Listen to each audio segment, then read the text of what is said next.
Alright, hey there. Today I'll be playing the Toho 13.5 demo, Hopeless Masquerade. I'm going to be showing you some of the new mechanics and some of the gameplay. And so currently in the demo, you have only 3 characters. You have Reimu, Marissa, and Ichiran. And the only 2 stages that are current are the Hakure Shrine and the Palanquin. And so I'm going to start by showing you the new HUD and the controls. So what you can immediately notice is now there is a timer, unlike the old games, so you can time out your opponent, and there's also a percentage under your health bar, which is your popularity meter. I'll be doing popularity later. So your movement is simple. You can dash back and forth, left and right. You can also move up, and you also move down. One thing you will notice is that your character will automatically gravitate towards the center of the screen. So getting used to that is probably going to be your first priority, because movement is very important in all kinds of fighting games. I don't like this rubber banding, but I hope it'll get changed in the final product. So you have your attack controls, which are found under this third option here. Up, down, left, right. You have ZX, CASD is your keys for your other hand. A and B, A is your weak melee, B is your strong melee, C is a shortcut using A and B together. I'll get into the shortcuts later. X is your weak ranged, and Y is your strong ranged, and your second shortcut key is D, or your Z key, which is the X and Y pushed together. These shortcut keys are quite useful, but I'll talk more about the shortcuts later. Back to the game. So, bottom left, right, and right of the screen is your spirit meter. Your spirit meter is pretty much the orb system from the old games. You use spirit to cast ranged attacks, and you can lose spirit by blocking heavy attacks. So if you block too many heavy attacks in succession, you'll have low spirit, and so you won't be able to use some of your moves. And let's do a little more damage here. Alright, so if you notice on the health bar, there is a blue bar, which is your bar for casting spell cards. You can only cast a spell card once your white bar is completely replenished, and I'll talk more about spell cards, but that's how you can use spell cards in this game. Alright. Let's get some actual gameplay. For the demo, I'm going to be playing Ichiran, and the difficulty for your opponent is now here on the character select screen. You have the easy, medium, hard, and lunatic modes. I would suggest playing on at least hard. Medium is just kind of easy. They don't really do much. I recommend hard. I've been doing this on lunatic here. And let's go to the Palanquin.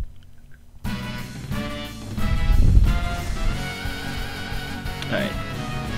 So now let's talk about the popularity system. It's quite a new system in which it helps you win games even if you're losing. You gain popularity by doing offensive actions, and you lose popularity for doing defensive actions. So if you like running away and stuff, you're going to lose popularity. Landing combos on your opponent will always give you popularity. It's quite hard to get in on this. You can also gain popularity by countering heavy attacks, which is done by hitting your opponent when they're trying to use a heavy attack.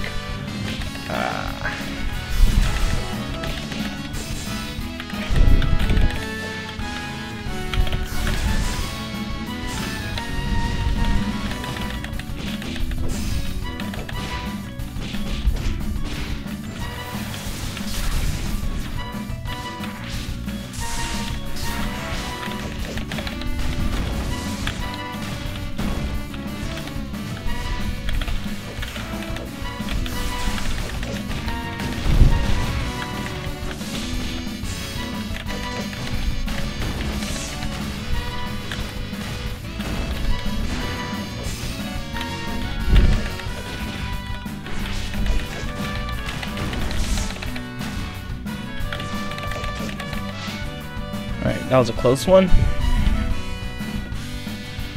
Alright. So sometimes when you're gaining popularity, you'll get an aura, and you get a blue aura or a red aura. Blue aura gives you additional benefits, red auras give you detriments. So try not to go too far in the red.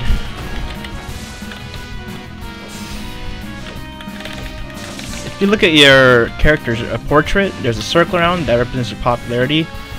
Red always subtracts your popularity. That means you've been countered too many times, or you've done too many defensive options like running away. Blue just means you've been granted popularity. Getting high popularity is recommended at all levels, just because you can probably wait out your opponent a little bit just by having high popularity and noticing the timer's down. So if you're going for timeouts, don't worry about your health, worry about your popularity. You may need to gauge, do I want to lose more popularity or do I want to lose more health sometimes. A little bit hard to figure out how popularity works right now, I'm not quite sure. Let's declare a spell card. That's not the right one. There you go. So declaring a spell card will give you a little bit of popularity, and there will be an outline over your health bar, which shows how long you have to declare your spell card. If you fail to declare your spell card, you will lose popularity. So let's get this.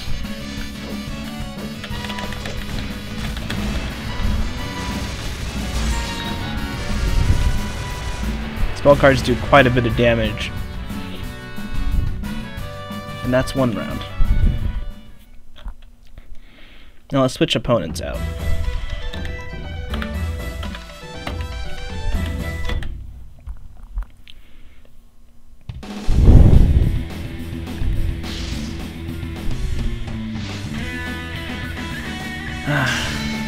Alright, so each character will also have their own special ability.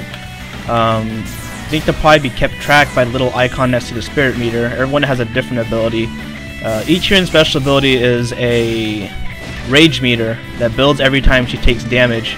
When it's filled, she'll start dealing additional damage for a short period of time. Marista's special ability allows her to use a special ability after 3 laser shots, which is her strong range. It'll have extra properties like more damage or more wall slam. Wall slam gives quite a bit of popularity apparently, so it's good for her. Reimu's ability is the ability to move from side to side, like in her ability in Imperishable Knight, given through by Rukari. So if you need to get out of a corner, you can use that ability to get out.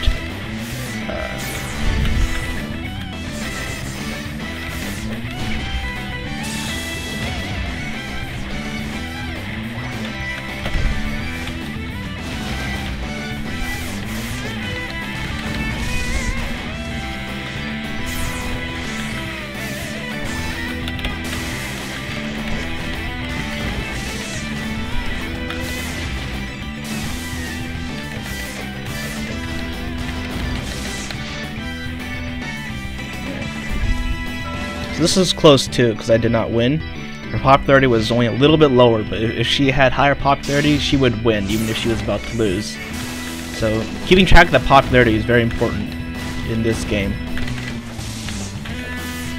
So, in short, popularity rewards you for playing well, and it penalizes you for being kind of retarded.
Alright, so there's one more mechanic that's new.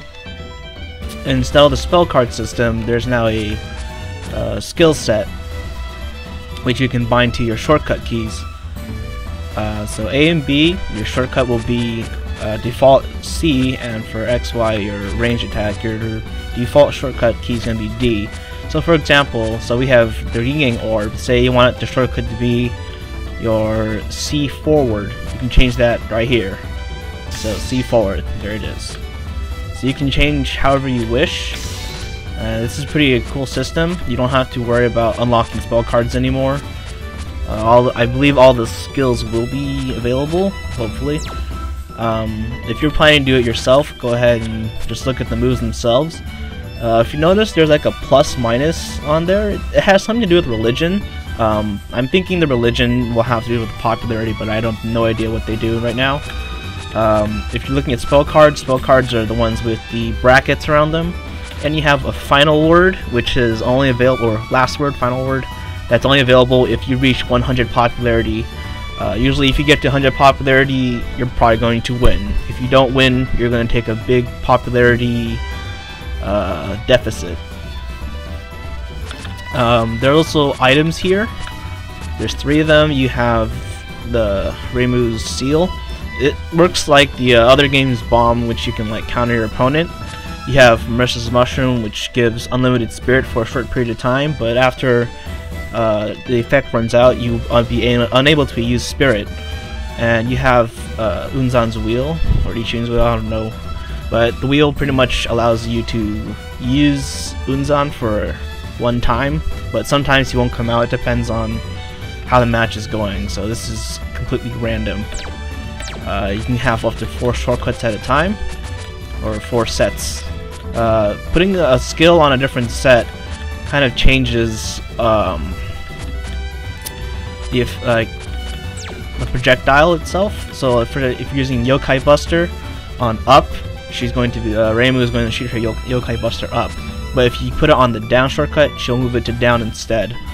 So you might need to keep track of that.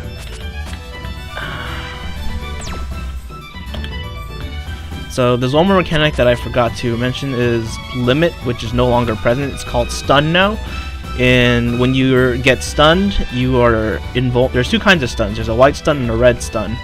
In white stun, you are invulnerable to all normal melee, but not invulnerable to spell cards.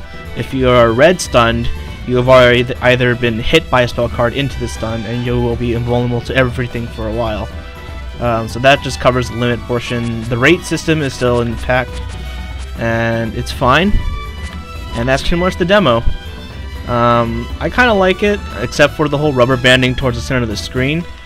I'm looking forward to what characters will also be in this game, and that's it. So, hope you can enjoy the demo while it lasts, and I'm signing out.